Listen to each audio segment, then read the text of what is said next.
औज़ुबिल्लाहिमिनश्शैतानिर्रजीम बिस्मिल्लाहिर्रहमानिर्रहीम। دینه مخکې مونږه سیل ریپیر او وون هیلینګ چې کوم ټاپک و هغه ډسکس کړو. په هغې کې مونږ بیا پرایمري هیلینګ اف وون چې کوم دی هغه مونږ ډسکس کړو. اوس چې کوم هیلینګ کیږي د سیکنډري انټینشن په ذریعه باندې هغه مونږ ډسکس کوو.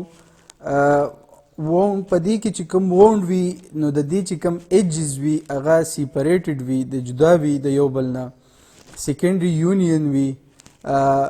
بل په دې کې when there is more extensive loss of cell tissue and cells and tissue په دې سیکنډري انټینشن کې چې کوم دی سیلز یا ټیشو چې کوم دی پکې زیات لاس شوی وي، ریجنریشن چې دوباره یا کم ریپیر کیږي نو هغه د پیرنکایمل سیلز په ذریعه باندې نه کیږي. چې کوم څنګه موږ ویلیو په پرایمري کې پیرنکایمل سیل په ذریعه به کېدل، دلته کې چې کوم دی دوباره چې کوم اوریجنل آرکیټیکچر ته یا اوریجنل سټرکچر ته راځي نو هغه د پیرنکایمل سیلز په ذریعه باندې نه کیږي. هغې کې څه کیږي؟ ګرینولیشن کیږي، ابنډډ ګرینولیشن ټیشو grow in from the margin to complete the repair. اوس په دې کې بیا د مارجن نه د ټیشو ګرینولیشن کیږي او هغې په ذریعه باندې چې کوم وونډ دی د هغې ریپیرینګ کیږي.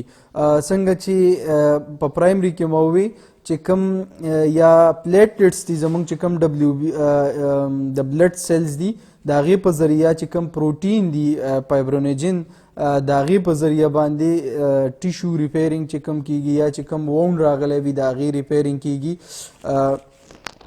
وونډ وچ سیپریټډ ایجز وي هیلینګ بای سیکنډري انټینشن.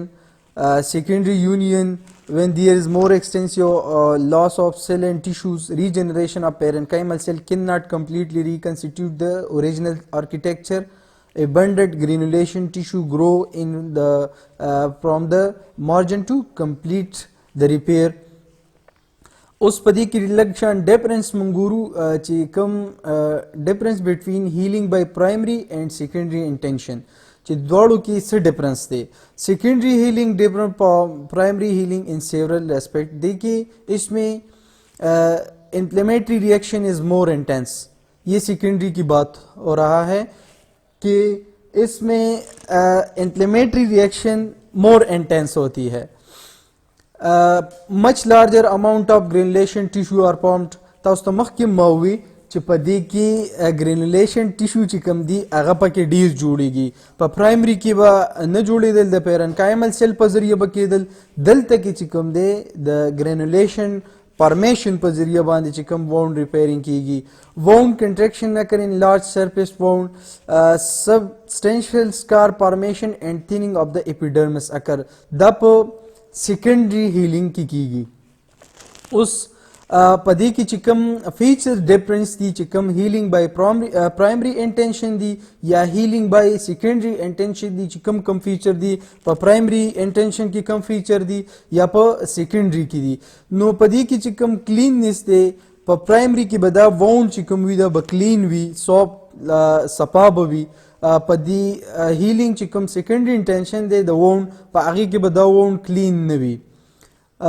دا ما تاسو ته په پرایمري انټینشن کې هم ویلو ځکه چې دا کوم په پرایمري کې کوم وونډ وي نو دا پرایمري چې کوم وونډ دي زیاتر دا مونږ سیزنل چې کوم دي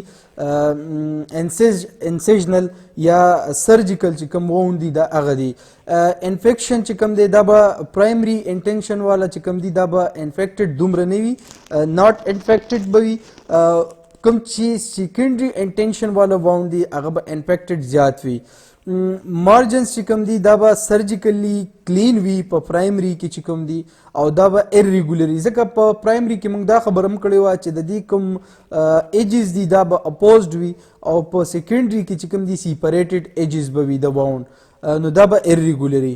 سوچر چې کوم دی دا په پرایمري کې موږ یوز کوو، په دې سیکنډري کې چې کوم دی ارریګولر وي نو په دې کې سوچر چې کوم دی موږ یوز کوو نه ناٹ یوز دي. هیلینګ چې کوم دی دا سمال ګرینولیشن ټیشو په دا په پرایمري کې یا چې کوم پیرنکایمل سیلز دی هغې کوي، په دې سیکنډري کې لارج ګرینولیشن ټیشو فارمیشن کیږي. آؤٹکم چې کوم دی دا لینیر سکار دی چې کوم پرایمري دی د دې چې کوم سکار وي بالکل سټریټ او معمولی غونته کې وي او د کم چې سیکنډري دی هغه به ایرریګولر وونډ سکار فارمیشن به جوړیږي. کمپلیکیشن چې کوم دی د پرایمري ناٹ ریکوایرډ د دې چې کوم دی ناٹ فریکوینټ دومره نه وي او د دې سیکنډري انټینشن چې کوم کمپلیکیشن راځي ځکه چې هغه ایرریګولر هم وي ګرینولیشن فارمیشن هم پکې کیږي نو هغه فریکوینټ وي هغه زیات وي.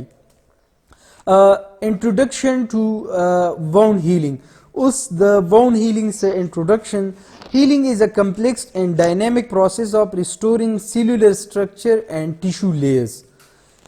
اس پدې کې چې کوم دی ډاینامیک پروسس په ذریعہ باندې ریسټورینګ سیلولر سټرکچر کیږي یا ټیشو چې کوم لیر دی هغه دوباره جوړیږي.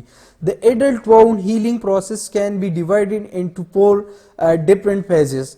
इसमें देखिए नंबर 1 जो है वो hemostasis phases है. پدې کې چې کوم دی یو هیموسټیسس فیزز دی، سیکنډ چې کوم دی انفلیمیټری فیزز دی، تھرڈ پرولیفریټیو فیزز دی اینڈ د لاسٹ چې کوم دی هغه موږ سره ریماڈلنگ فیزز دی. نمبر فرسٹ جو ہے وہ انیشیل فیز یا هیموسټیسس. په هیموسټیسس کې څه کیږي؟ فالوینګ ویزو کنسټرکشن پلیټلیټس adhere to damage endothelial and discharge adenosine diphosphate promoting thrombocyte clumping which dam the wound. پدې کې ویزو کنسټرکشن وشي او پلیټلیټس چې کوم دی هغه چې کوم ډیمیج انډوتیلیلز دی انډوتیلیمز لیرز دی د هغې سره ټچ شي اډهیر شي او دغه ټایم کې ای ډي پی ریلیز شي نو د هغې په ذریعه باندې تھرمبوسایټ کلمپینګ راشي او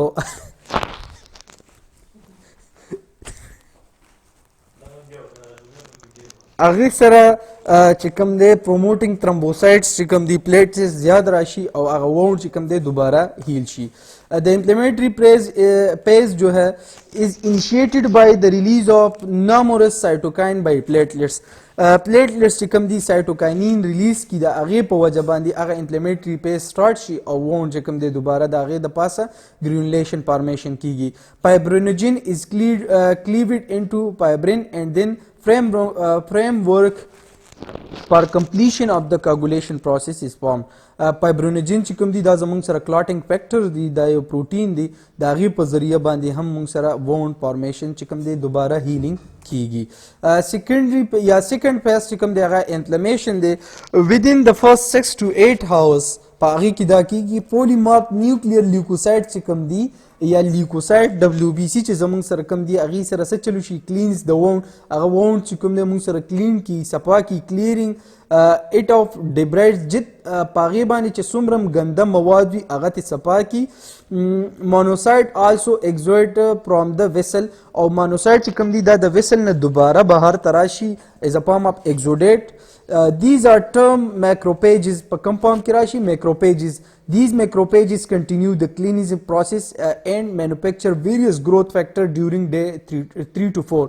او بیا دوباره دغه macrophage څه چلو کی چې کوم وونډ دی هغه صفایي پروسس سټارټ کی او دوباره چې کوم وونډ دی دوباره د هغې جوړېدو ریپیرینګ یا هیلینګ چې کوم دی هغه سیسټم 3 to 4 days کې هغه دوباره سټارټ شي. Third phase granulation دی. Sub phase are fibroplegia, matrix deposition, angiogenesis and reepithelialization.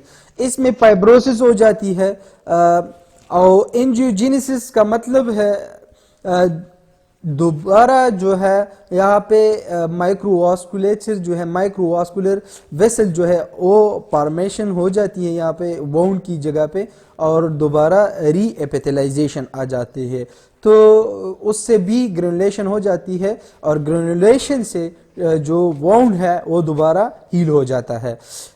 In डेज 5 to 7 fibroblast have migrated into the wound. 5 نواخله تر د 7 days پورې فایبروبلاست چې کوم دی هغه مایګریټ شي چېرته وونډ ته lying down new collagen in the of the subtype 1 and 3 او په دې ځای کې چې نیو کم کولیجنز دی هغه جوړ شي او وون دوباره ریپیئر شي. انجیوجینیسس جو ہے यहाँ पे मैंने detail से लिखे the formation of new vasculature required migration mitosis and maturation of endothelial cells, इसको angiogenesis कहते हैं. Re epithelialization कैसे कहते हैं, occur with the migration of cell from the periphery of the wound. Division of peripheral cells occur in hour to 48 to 72 hours में, resulting in thin epithelial cell layer which bridge the wound, और wound जो है वो दोबारा heal हो जाता है. Fourth phase remodelling phase है. After the third week the wound undergoes constant alteration known और रिमॉडलिंग. उसमें होता क्या है कि थर्ड वीक में वाउंड क्या होता है, कांस्टेंट चेंजेस आ जाती है और वो दोबारा रिमॉडल हो जाता है, दोबारा रिपेयर आना शुरू हो जाता है. This can last for years after the initial injury occurred, और ये सालों तक होती है. कोलेजन इन degraded and deposit in equilibrium producing fashion. उस कुम फैक्टर दासी कुम दासी फैक्टर چې د هغې سره وون هیلینګ پروسس چې کوم دی هغه افیکټ کیږي. نو هغې کې موږ سره لوکل فیکٹر کې انفیکشن از د سنگل موسٹ امپورٹنٹ کاز آف ڈیلے ان ہیلنگ. یہ فرسٹ جو ہے فرسٹ سگنل ہے جس سے وون ہیلنگ ڈیلے ہو جاتی ہے, انفیکشن. Mechanical factor as early motion of wound can delay healing, ये भी है मैकेनिकल फैक्टर में.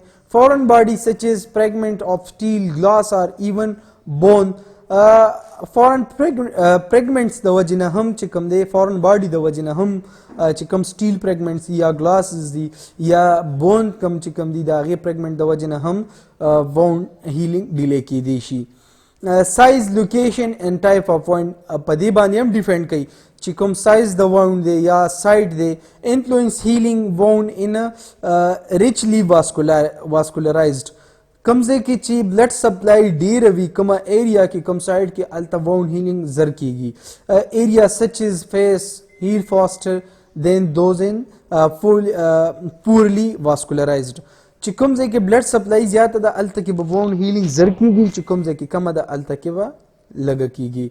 जनरल फैक्टर के एज दे, जनरल स्टेट ऑफ हेल्थ दे, chronic disease diabetics rheumatoid arthritis जो ऑटो इम्यून डिजीज है, ड्रग स्टीराइड चे सोक डेर इस्तेमाल हार्मोन्स दागे द वजना हम वाउंड हीलिंग चिकम फैक्टर दी आगा इफेक्ट के देशी.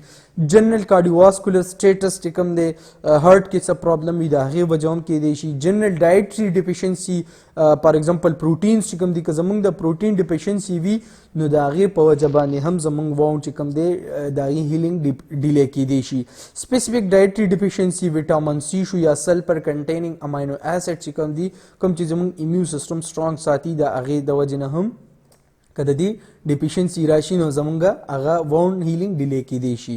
दस्तासु secondary wound healing by secondary intention. Hope you all get it. Thank you. Allah फमान.